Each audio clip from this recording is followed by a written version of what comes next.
ચોરી અને એના ઉપર સીનાચોરી હર્ષ સંઘવીએ ગઈકાલે મારા ઘરે પોલીસ મોકલી, મારા પરિવાર સાથે ગેરવર્તન કર્યું અને એ વાતનો મેં ભાંડો ફોડ્યો જગ જાહેર.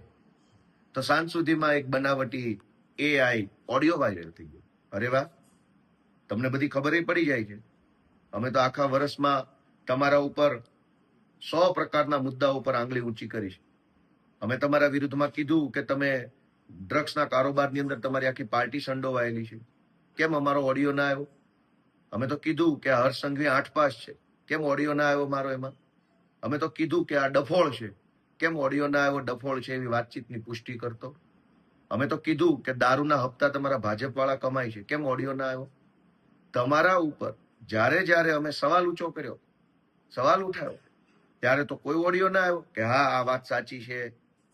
અને જ્યારે મેં એમ કીધું કે મારા પરિવારને હર્ષ સંઘવીએ પોલીસ મોકલીને હેરાન કરવાની કોશિશ કરી છે, તો સાંજે છેક એક બનાવટી ઓડિયો વાયરલ કરવામાં આવ્યો. કઈ વાંધો નહીં, કરો વાયરલ. જનતા બધું જ જાણે છે કે સાચું શું છે ને ખોટું શું છે.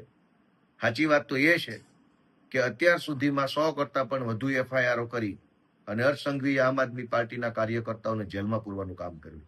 પણ કઈ વાંધો નહીં, અમે કોઈ તમારાથી ડરતા નથી કે અમે કોઈ તમારાથી કંઈ ભાગી જવાના નથી. તમારે અમારી ધરપકડ કરવી હોય તો આ ખુલ્લેઆમ જ ફરીએ છીએ. જ્યારે કરવી હોય ત્યારે કરી શકો છો.